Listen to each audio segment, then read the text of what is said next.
how to use all this tech. Okay, thank you. Thank you so much for coming. I am so nervous. But yes, my name is Summer Shiigi. I'm the owner of a clothing brand called 10 Tomorrow and a cafe called Daily Whisk Matcha. I know we have a bunch of different students from a bunch of different majors here today. So what I would love is if anyone has a question, shout it out at any time, because I only kind of want to speak to what you guys find interesting, but I did prepare something just in case. So 10 Tomorrow, we started back in 2015. So we're gonna be 11 years old this year. I started my career in this industry as a stylist. So 10 Tomorrow, having my own clothing line, I have zero formal training in fashion design. I know we have some fashion design majors here, and I definitely didn't go through the program. I graduated with a degree in psychology. So the journey of 10 Tomorrow is actually, I think, more of a journey of me finding my voice as a designer. And I think I love entrepreneurship and business creativity more than anything. But I am grateful to have the line that I have, and this is a little history about us. So we describe ourselves as a modern resort brand. We try to say that we can go from sandy beaches to city sidewalks. We pull inspiration from being here in Hawaii and our tropical locale. The designs definitely start with me, but we hope that we fit all different walks of life, different times. We named the brand after a feeling. So 10 Tomorrow is actually when we feel most creative at 10, maybe after a cup of coffee or matcha and right before bed. And I personally have switched careers so many times in my life that we think you can manifest any tomorrow. So we hope to be there in whatever your 10 Tomorrow might be. And we have a really small team. So it started actually with just me and Mari, my production manager. She is actually a fashion design graduate. So she's been with me almost 10 years now. So I'm very, very lucky to have her. And she's seen us progress from where we were and where we are today. And I still consider us a very small business. I think the survival is the new thriving at the moment with this economy. But yeah. We've been able to grow our team. So since having Mari for 10 years, I also have Kit. He is another fashion program graduate. I scouted Mari actually from her senior fashion show. So I was working as a stylist back then. I got to attend the show, and I was really impressed with actually both her and Kit's senior presentation was very memorable. So I'm lucky that I got to recruit Kit a few years later. He's been with me maybe 5 years. Nikki is my store manager. She's been with me 7 years. She's also a photographer, so she has her own business. All of our lifestyle photos and our web photos she does. So being in a small business, each of us wear many different hats. And then we do have some production assistants. So Shannon helps me. I have Henri here, and we do take interns. So I have Alexa, Summer, and Anako. Every semester we rotate in new interns. Our production assistants mostly help on the production side, so we do a lot of our cut and sew still here in Hawaii. Our design studio is right across the street from our store. So besides patterning, sampling, we're doing production cutting, sewing, quality control. We offer alterations for our customers, so we do alterations out of the space. So many different things. But this is, on the day-to-day, my main team. So everything we do from a company, from website, marketing, social media, email campaigns, running the shop, fulfilling wholesale orders, inventory management, event planning, everything is done from the people that you see here. So this is our shop. We're located in the heart of Kaimiki. We're right on 11th Avenue. It looks like a house from the outside. It's built like a house, but it is a commercial building. It was owned by Dower Realty, so they used to have realtors in the offices, and we took it over, kind of reconstructed the rooms that were existing. They're kind of bedroom-sized rooms, and we created a little boutique on the bottom. And originally, our design studio was upstairs. So what happened after me I rent the space, so leasing for, I think this will be our 9th year there, rent actually raises the same rate, first floor to second floor. So it became too expensive to use the second floor just as office space. So timing worked out where we actually were able to move our office space right across the street. The Paul Mitchell Salon School's closed, so we took a little small unit right across the street, which was really important for me since our team is so small and we need to see each other every day. Being able to move the office right across the street was really important. And then in the last 4 years, we opened Daily Whisk. So one of the rooms in the house we had dedicated to feature other local businesses. So we're really proud to say that even today, the brands that you can find in the 10 Tomorrow store are all female, locally owned, and considered locally made. So one of the rooms was featuring all of the other artists and makers that we have in there, and what we did was kind of split up the space. 10 Tomorrow took up less space so the designers can be outside, and then we created a little service area so we could have Daily Whisk Matcha join the little boutique house.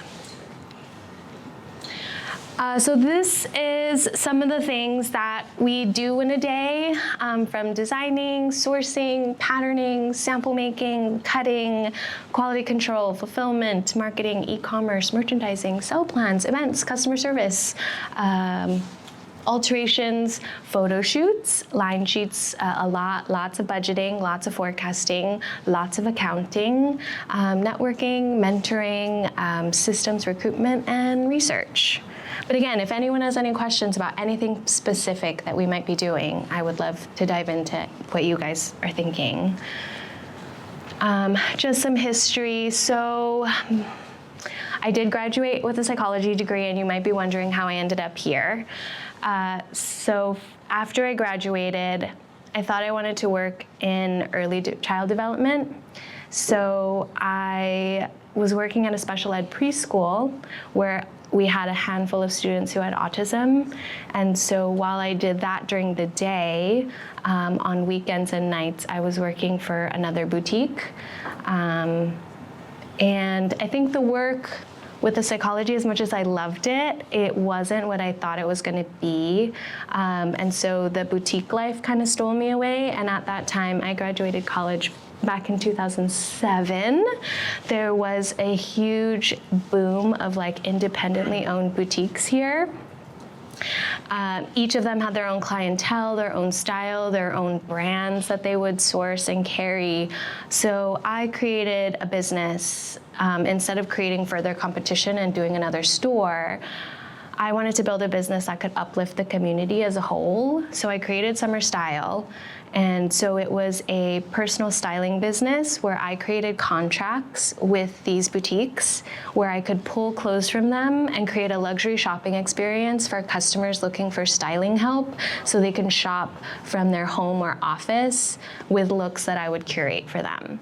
So I got commission from the boutique side, and then I also got paid from the customer side. And it's kind of like the box concept before the box, more of an in-person. So my passion really is in customer service and creating an experience, and I think that's really important. And then part of being a stylist, I had a blog, I built a portfolio, I got hired by other designers to kind of showcase their brands, do photo shoots, line sheets, runway shows. So these are some of the things from my portfolio in the past. I also got freelance work. So once I built up my portfolio, I started freelancing. There was a lot of different local fashion magazines. So again, it was just a different time. There was a lot of independent boutiques and a lot of different magazines, and they had the budget to hire outside freelancers. So I would do what's trend pages. I even got hired to kind of do a Island Girl in the City blog type of writing. And so I got to go to New York Fashion Week a few times and write about the shows and get to go behind the scenes and use a press badge and everything. And it was an amazing time.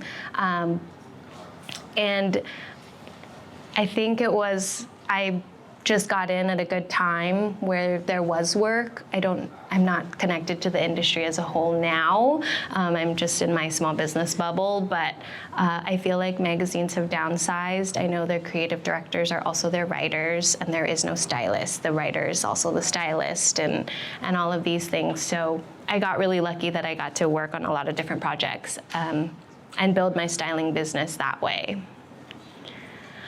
But really, my job as a stylist is to take someone else's vision and to bring it to life. So I started to think, well, what would it be like if I was the one who came up with the vision instead of executing someone else's ideas? So I started 10 Tomorrow kind of just as a creative challenge and could I do this? Is this something I'm interested in? So in 2015, I pulled out a small business loan, a line of credit. My parents had to help me co-sign it. I worked with a pattern maker who was a retired seamstress from the swimsuit brand Local Boutique. And she was working out of her home all the way in Waipahu, and she would draw my patterns on the Long Strugs paper bags. And that's how I started. Was basically finding someone who had the technical skills that I didn't have. So we created this line in 2015. It was all white. It was supposed to represent a clean slate and a new start and something fresh. And I did come from, New York Fashion Week and the magazine life, so I think I was trying to be edgy and editorial at the time. So yeah, that was our shoot in 2015, and I will say no one bought it. No one here wants to wear all white or silk or chiffon. The factories, I would bring them like a box of manapua, and like no one wanted to sew an 18-piece paneled skirt and a silk button down, so it was hard to find people to even produce the things that I wanted to create. And then I didn't have anywhere to sell it. So at that time we had like a night market where we had a fashion show and you could have a booth. But even the connections that I had with the styling business in the boutique world, they were like, none of my customers are gonna buy an all white silk collection just to wear on the day-to-day. So the collection totally flopped. So we pivoted. And we launched another collection in 2016, and I continued to try to keep in these design elements, like, again, trying to find my voice of who I was as a designer and what I wanted to put out in the world. And then you can see in 2017, I switched to more stretch knit fabric. This is kind of what people want to wear here. It's comfortable, it's breathable, it's washable. And so the line devolved not necessarily just about my voice and what I wanted to put out, but also my customer. I had a huge client base from just being a stylist, and I really thought about, I'm not an Alexander Wang. I'm not going to put something out on the runway that is just me. Like, I think I enjoy designing for other people and thinking about what I want you to feel when you're wearing our clothing, where you would wear our clothing, and the customer service side of me and the retail side of, like, one of my customers is going to Italy for her 10-year anniversary, and it's like she wants something that's packable, that's folds up easy, that she feels fancy in, but maybe she's not even going to wear heels. We don't know. So what could that be? And so I started to think about that and the moments of your life and how could I be there in that moment, even if it's I'm a mom with a kid who's got Cheeto fingers and I just need something to go to the grocery store in, but I want to feel cute. So the line started to change once I started to think about who my customer was. And I still try to keep in elements that I feel are different, a little bit more architecture to it, creating different lines on the body and creating unique silhouettes. And then we grew to a place where instead of just shopping off the rack, we were growing so that we could actually create our own prints. So that was new in this time, and this happened right before COVID. So it took 5 years of hard work and continuous trying to, like, build up a customer base and build awareness about our brand to reach a place where I didn't have to just source what was available. It was like we could start creating our own prints. And then COVID hit. And at that time, it feels like a really long time ago and a past life in some way. But us as a team, we remember that feeling of having to close our store with zero certainty. And us having a store was already just luck. So at this time, 95% of our revenue came from in-person shopping. So when we were forced to close, it was a terrifying time. Eventually, we were allowed to reopen. We survived COVID by sewing face masks. So we were actually getting military contracts to sew face masks. We would sell one to a customer and donate one to a hospital. But anyway, it was a crazy time. So we thought, I'm always going to be an in-person shopping type of brand. I really enjoy that human connection and that personability of like seeing your customer, and that's who inspires us anyway. So we thought, if we are going to stay and choose a brick and mortar, how can we invite people back to the space to feel safe, to ensure that they're not going to come here just for a dress. So let's expand their experience. So maybe they would feel more inclined to come if we could get them something to drink, maybe something to eat. At the house that we have, there is so much outdoor patio space that I could never put product on, but perhaps I could create a safe place for people to pod and hang out. And Kaimiki is known for so many coffee shops, and we are such a tight-knit group of actual friends. Liz at Coffee Talk, the boys down at the Curb, Olivier at Bean About. So I wanted to make sure that if I opened a cafe, it had to be different and it had to not compete with my friends. And I personally don't drink coffee ever, so I grew up drinking tea. So I thought, why don't we open up a matcha shop? So in 2022, we launched Daily Whisk Matcha. We totally revamped the store. It took a year for build out. We launched with a very limited menu. It's the same menu that we have now. And I, again, have zero experience in food and beverage. I worked a hostess job at Tanaka of Tokyo during the summers between college. So that was it as far as my food experience. And then now we have a coffee shop. And it was a very fast pace for me. Like fabric, we order maybe 4 times a year, but now at Daily Whisk, we have to order milk every single day. I've had my team at 10 Tomorrow for decades. And while I'm lucky that some of our baristas have stayed with us 2-3 years, we do have a little bit of a faster rollover. So it's like having 2 very different businesses that run at very different paces, that have 2 totally different needs. And I never intended, again, the concept of Daily Whisk Matcha was to supplement what 10 Tomorrow did and what 10 Tomorrow already had, and I thought it would just be a nice addition for the customers that we have. So what it is today is beyond my expectation, and I'm, again, still so grateful for the journey, and I have no idea what I'm doing, honestly, but I love it. I love the business life. Yeah. And so I know we do also have a lot of business majors in this room, so I wanted to kind of go behind the scenes and talk about the reality of business, because I think that is what I wish people told me when I started. So these are just kind of some of the real life things that we have to deal with. If you ask me, like, what's the hardest thing or what do you spend the most money on, hands down, it's rent. I'm lucky to have a whole building. It's a nice 2-story building. It's in Kaimiki, and I'm lucky to even have a parking lot. It's not in a mall, but the rent for our space is actually $12,000. So for that boutique that we have on one side of the street is $12,000, and then I have the office across the street. So rent-wise, we're looking at $14,500 monthly. So for any of you who are interested in running a store, again, I don't think it's something that you can jump right into unless you have startup funds or you already have a customer base that you know you're willing to sign your name on and be liable for this huge monthly expense. I also think if you were looking at a mall, $14,000 is a totally number normal to pay for a really tiny space. which is why I also chose Kaimiki. Is I'm not a mall vibe. I want to be like an independent boutique. Again, that's who inspired me to start Summer Style. I think there's something different about that, and I fell in love with Kaimiki. Our next biggest expense is staff.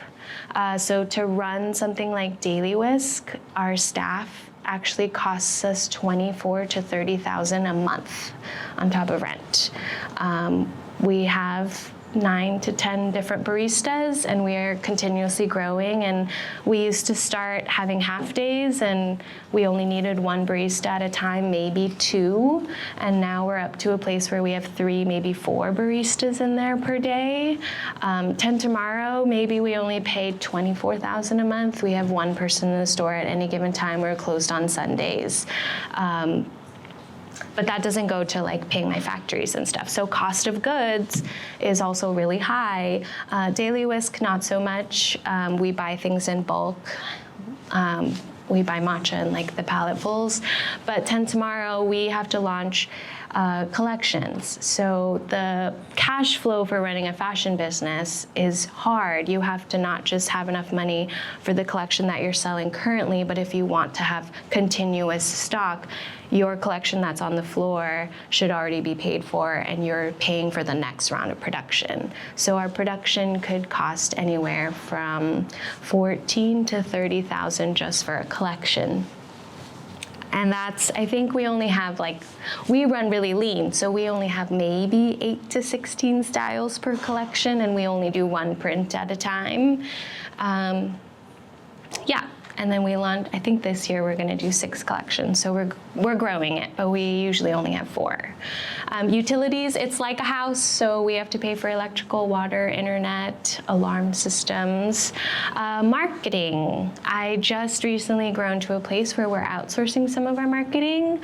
But other than that, placing ads or social media and all of that stuff. And then maintenance, there are annual fees, subscriptions that you have to pay for. All of that kind of adds up every single month. So sales goals wise, just for 10 tomorrow, the fashion brand I think is where we only started turning a profit maybe last year. So it took us 11 years to be profitable.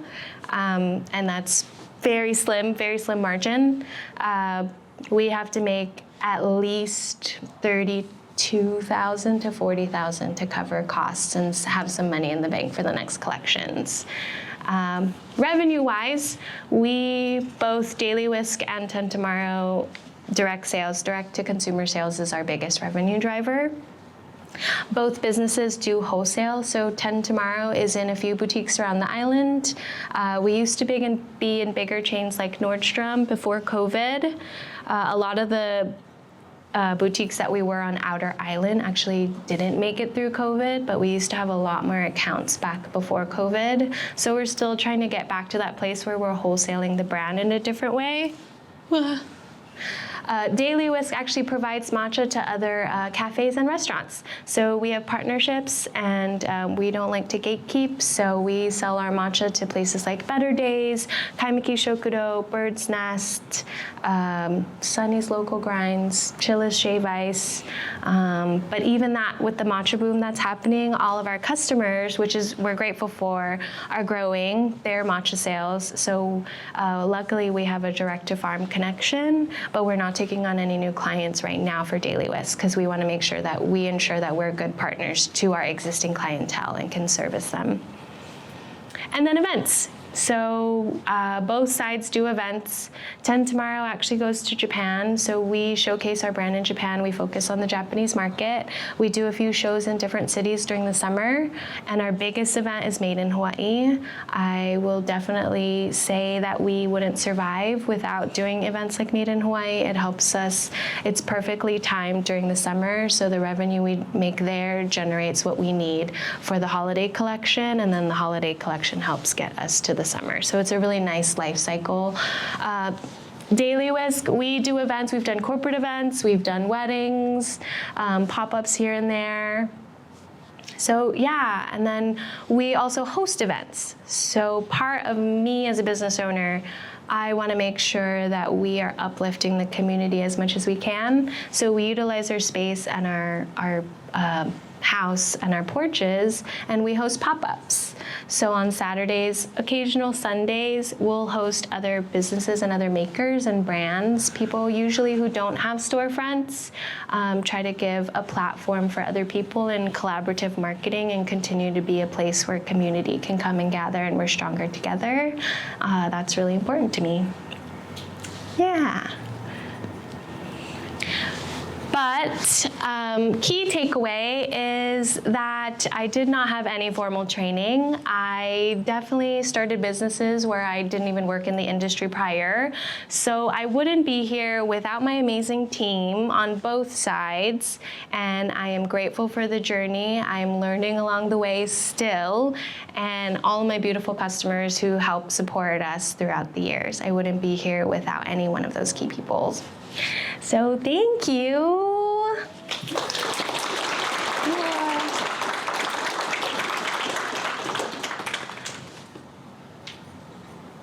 I don't know what to do now, but.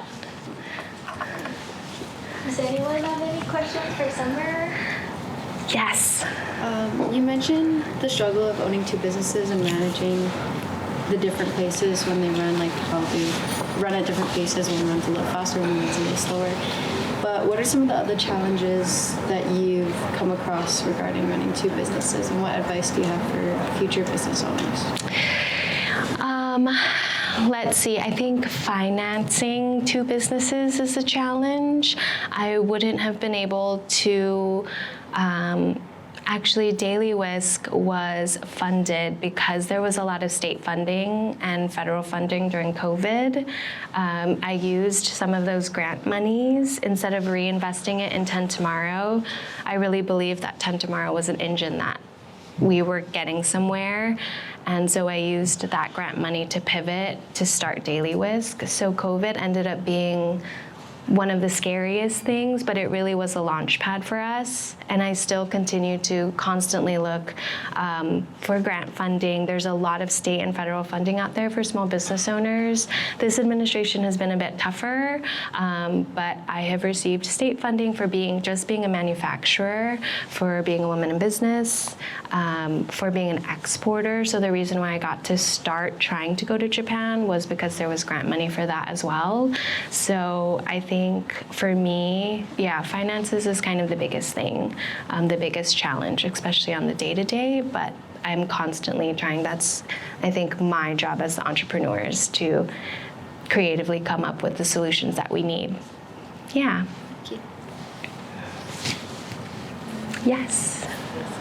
You mentioned that you were very intentional. Sorry, we're gonna give a mic. Oh, okay, yes, there's a mic. Okay. You mentioned that you were very intentional about like working with your neighbors, like not trying to kind of co-opt things that they were already doing. Mm-hmm. For like fledgling business owners, how would you recommend having that collaborative aspect? Like, are there any professional associations you recommend, or just kind of networking if you have that physical storefront? Yeah, great question. I cannot stress enough the importance of offline relationships. I think I don't understand this age of digital, and I'm definitely not on social media as much, and I don't even get emails or text messages. I'm not good at that. But like, I am truly a face-to-face person. So one, I've had great mentors. I'm lucky to have mentors. So prior to me starting a brand, I used to share a space with other designers, Allison Izu, Rumi Murakami. Some of them have spoke here, so they helped me really walk me through the fashion design and fashion business part of it. Me being a stylist, I had so many connections through marketing and press, and then other boutique owners. And then when I came to Kaimaki, there was just such a welcoming experience, and then me being a supporter and shopping in the neighborhood, eating and dining, supporting and learning the other local businesses, kind of was a foot to pavement type of thing. But I think for you guys, definitely get out there, get experience, even if it's just being a salesperson or an intern or asking someone to coffee to pick their brain. It's really important, and I think sharing your story and having face-to-face will garner people who are interested in helping or could find you the network that you need. I have been a part of the Chamber of Commerce. I've been on the board of HTDC, High Tech Development Center. They used to have a program called Innovate Hawaii, which helped local manufacturers. Doing talks like this and meeting you guys. What else? Keep It Kaimaki is actually one of the biggest community drivers in our neighborhood. It was founded by Jordan Lee. He's the owner of the Public Pet. He moved to the neighborhood 1 year prior to me, and he's the kind of like unofficial mayor of Kaimaki, and he started it as a passion project. It was a logo and an Instagram, and if any of you guys follow it, it's now become kind of a news source of what's happening in the neighborhood, who exists, what stores, what businesses, and he's built that from nothing. And then when I came to the neighborhood, we grew the concept to an event. And so us being able to, for no other reason other to highlight what we do and who we are in this neighborhood, it helped build so many connections for us. But yeah, I think really just foot to pavement and getting out there and asking just someone to coffee could really make a difference. Yeah. I love all the questions. Like, there's nothing off base, like anything. So my question was, in your presentation, you shared how important your crew and team is to 10 Tomorrow and Daily Whisk Matcha and all that stuff.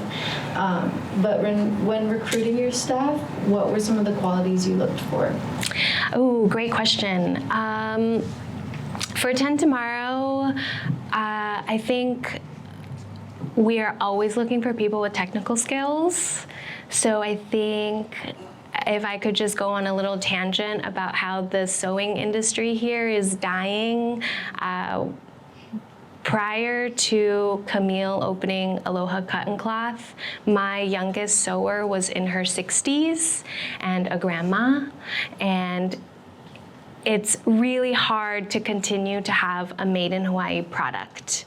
It is something that I'm committed to. I think keeping our dollar locally in this ecosystem is really important, but it is an industry that's dying. Nobody's going to school saying, I want to open a factory and become a sewer. So me as a brand having to rethink, how do I continue to have a made in Hawaii product? So we're continuing to build our in-house team.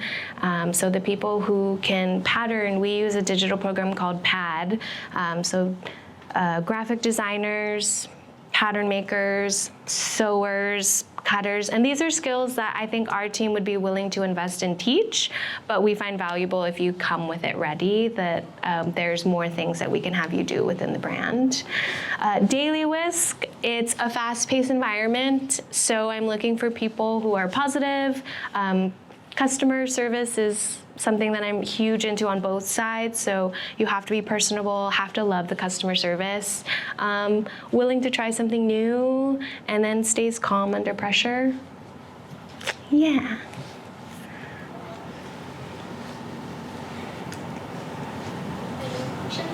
Yes. What's one problem in your field that you wish more people were working on, whether that be the fashion side or the food side? One problem in my field. I don't know if it's that I wish people were working on, but one problem that I think we tackle as a brand is sharing our story. And I think when you look at a piece of jewelry, you innately understand the value of gold. Or when you look at a piece of glass art, you understand the art end of it. But what I don't get is how that's lost with textile and clothing. So I am taking it upon myself to try to continue to push the story of clothing, to remind people of the craftsmanship that goes into textile manufacturing. When you think about it, it's insane that what we're wearing came from a plant. Like, it's a plant that a farmer had to grow, that we had to harvest, turn into a fiber, mill a fiber into a fabric, print, dye that fabric, cut it, sew it, and not even talking about the art of the design and everything, but just like that whole process. And yeah, so I think consumerism, I want to like tackle that from me, from a brand voice perspective, and then also sustainability. So sustainability is huge for me on both 10 Tomorrow and Daily Whisk. We have 2 programs in 10 Tomorrow. One called the Take 2 program, in which we invite customers who have purchased from us to bring in their previously worn clothing so that we can resell them at a lower price point and they can earn dollars back on a gift card for future purchases.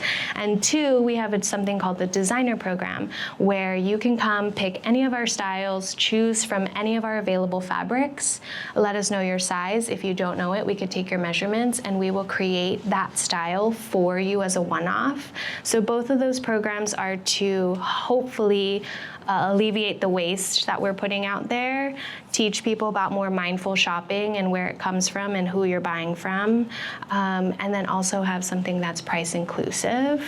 And then on the Daily Whisk side, we support as many local businesses as we can, whether it's through the pop-ups, whether it's through local ingredients, or we have sustainable products, PLA rated. Cups, even our countertops are made of albizia wood, which is an invasive wood species. So always just trying to keep in mind how we can leave a better tomorrow. But again, we take that on as a brand mission, and I feel like it's our job to share that with you guys to understand more mindful shopping and choosing who you shop from. Yeah. What inspires the art aspect of your products? The art, ask what inspires. 10 Tomorrow is definitely my customer. Daily Whisk, again, I started Daily Whisk to be health and wellness. Like, I love talking and nerding out about matcha and all of the health benefits, and I'm kind of a matcha purist. So Daily Whisk is actually like a team thing. Like, I feel like even our baristas tell me what's happening and trending out there, or what they want to drink and what we should try, and we come up with recipes together. And I'm hopefully trying to expand the concept of Daily Whisk, maybe doing an evolution of the business in a second concept. But yeah, so in general, I think I get my inspiration from outside, other people, whether it's my customers or my team, and it's a team effort. For the actual like clothing designs, Yeah. is it mainly like plant-based, or like do you? The raw goods? Yeah, so we use a rayon spandex for our stretch knits, and rayon is a wood pulp at its base. And then for wovens and men's, we either use a rayon tencel, which is like a top-of-the-line rayon, or we use a linen rayon blend. So we're trying to incorporate more natural fibers into our company, especially because now we want to do men's and kids. Yeah.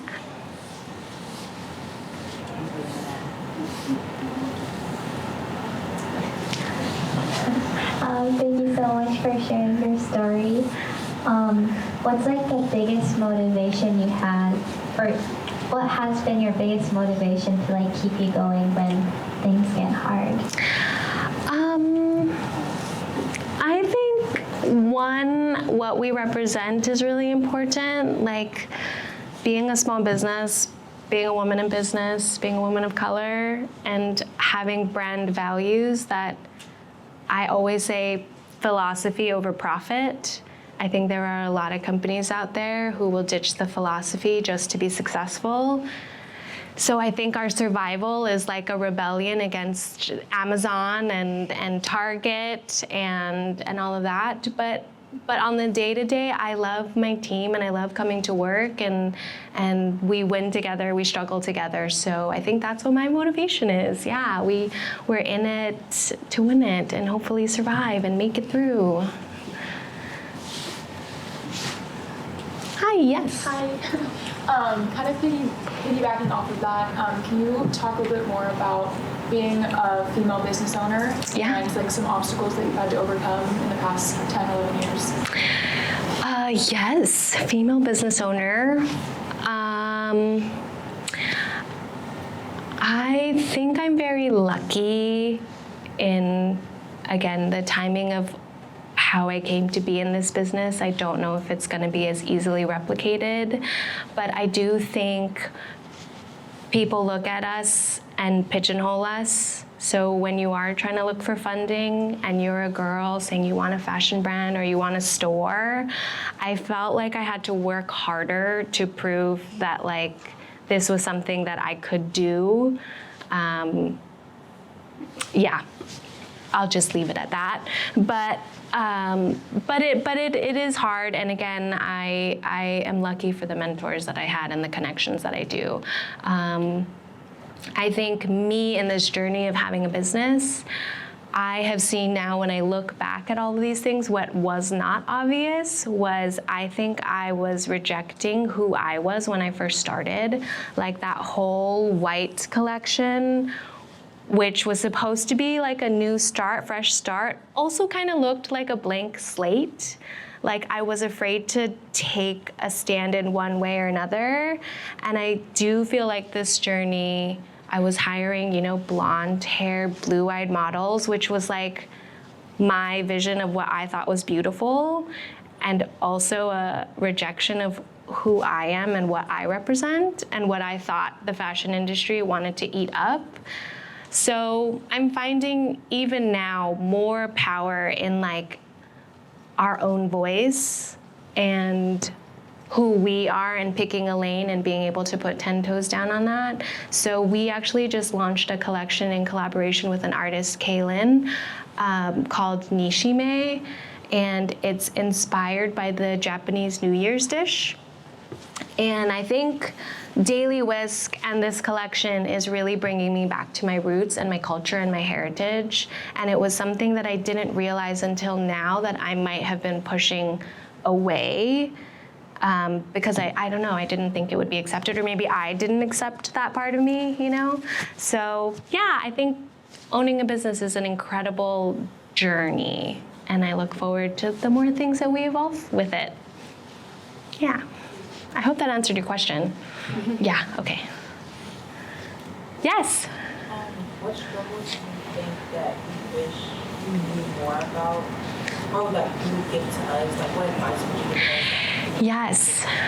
Okay, you're not gonna like my answer to this, because prior to owning a business, I am a Scorpio and a water sign, very go with the flow, feelings first.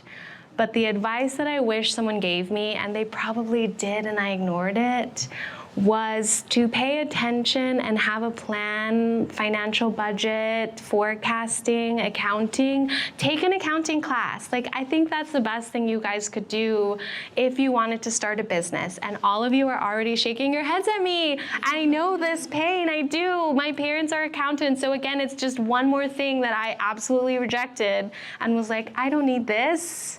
Other people can do it. But if you have the fundamentals for finance and accounting, I promise you, the stronger creative you will be. I don't at all let it drive our decisions or our plans. I'm still very much a feelings first type of business owner, which maybe is why, we're up and down. But it does give me a channel and like some sort of temperature check, and it does help inform me of risk. So being able to take a bigger risk, when and where and how. So a lot of my day is spending and analyzing those types of numbers, and having some basic knowledge of that is key. But I know this struggle with numbers, yes. But great question. I have a question. Yes. So since your businesses are so successful, have you ever think about expanding it, maybe like open it at a different locations or eventually franchise it? Yes, so I had a very exciting meeting. I met, again, seeking out mentors. I asked the owner of L&L to have a sit down to just pick her brain. She's the daughter of the founder, of what it would take to start a franchise. And she was so generous with her time and information. She told me how much it might cost investment-wise to become a franchise, what it takes, what she actually does. She has almost 200 L&Ls worldwide, which is insane. And she told me how her dad started it with casual licenses before franchising. I walked away from that conversation completely convinced I am not at all ready for franchising Daily Whisk, but it did inspire me that if I could find the right key people, I would definitely be interested in licensing it to grow it. I think it would be a very successful model that if I could copy paste it in a few key neighborhoods, the traction would be there, the numbers would be there, it makes sense. I think for me, I'm still very much in, if you are at 10 Tomorrow or Daily Whisk, I'm usually there. So the idea of opening a location far from Kaimaki or even just not in Kaimaki is so foreign to me because I'm very much needed and present in Kaimaki. But I do think we're going to evolve Daily Whisk maybe into having a second concept. I just can't talk about it just yet. And we are hiring or scouting for this maybe something. So if you're interested or looking for a job, we have cards in the back for Daily Whisk. I'm actually Nikki, my store manager and photographer. Is everyone alive? She's going to transition soon to being a full-time photographer, so I'll still get to have her on my team as a photographer, but I think I'm going to need to start looking for retail help. So if anyone's interested in retail, fashion boutique, again, with other brands that we share the boutique with, we're going to start looking for sales help within the next month or so. Cute. Yeah. Does anyone have more questions? Can you go into a little bit more detail about getting that first line of credit and like how you can Yes. convince the financial institution about their idea? Yes. So again, my parents are accountants, and again, this might not be something that we can replicate, but I'm just gonna throw it out there. My parents are accountants, so they started me retirements accounts, Roths, IRAs, all those fancy things that I don't know anything about and I pretend that aren't there. But that being said, by the time I wanted to start a business, I had some assets.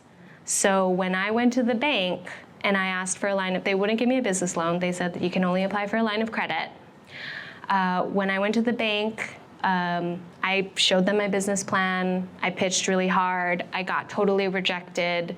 But then when I had my parents co-sign, they also have personal connections with bank managers. So again, that offline network is huge. So being able to sit down with someone who knew my parents and then who could meet me and I get to do a pitch kind of more in a safe space, gave them my idea and talked about the idea of having a retail store, having a fashion line. I think my first line of credit was only $25,000, which is a really big deal. I also had a credit card from the time I was 15, managed by my parents, but what it did was help me build credit. So by the time that I started my business, I also had a credit card that had a $15,000 limit. So with the 25 plus the 15, I had started $30,000 worth of startup money. That line of credit I was able to pay back, and then I re-upped it for a $75,000 line of credit. So I was able to show that we could do this, and I still needed the money, and I still haven't paid that off yet 12 years later, just so we know. But yeah, opening up a store is expensive. Our first store, we got in at Ward before it shut down. So that was huge. The lease agreement that I had there was extremely discounted because they knew they were going to tear it down and it was only going to be a year lease. So it was kind of almost like a temporary lease. But it was my first step into the brand having a direct storefront. And again, just getting lucky on some of these things. But yeah, having a business plan, your 5-year plan, if you have any assets, if you are building credit today, it is going to help you for tomorrow. And then, yeah, if you have parents or mentors or someone who's willing to put their name on the line for you, could make or break the difference. Great question.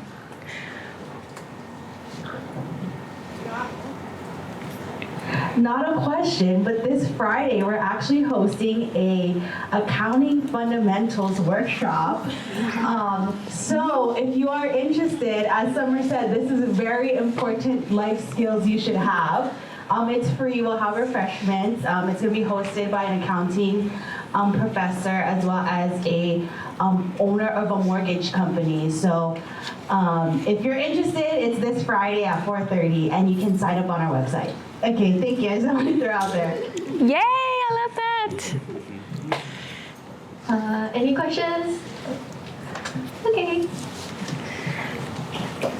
Yay. So, thank you guys for coming again. Now we're going to draw the winner of our giveaway. We have 2 hair clips, and then one is a big prize. That one is a matcha tin and the whisk. Yeah, so. Oh my gosh. And also at the end of the event, you can redeem your matcha at the back, but only the first 40 people can redeem the matcha. The number should be on your raffle ticket. Yeah, thank you. Want to draw? Oh my gosh, okay.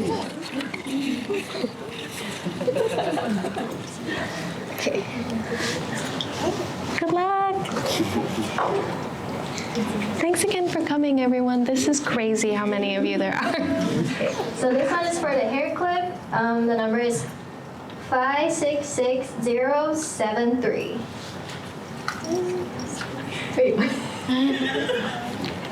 Wait, 566073. Oh. Yay! Maybe you can trade. You want to take a picture of something? You don't have to if you want to. Oh my gosh. This one is also for the hair clip. Okay, thank you.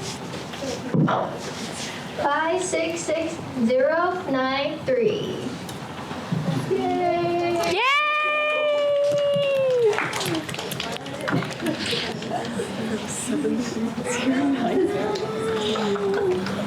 Congrats! Hi! Last one, our biggest one.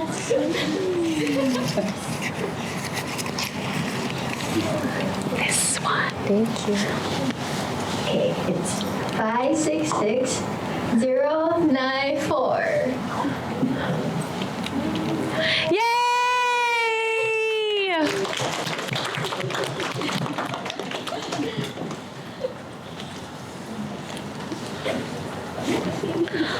Also, if anyone is too shy to ask a question, please take a card from the back. And you can all email me anytime. I'm pretty good on emails.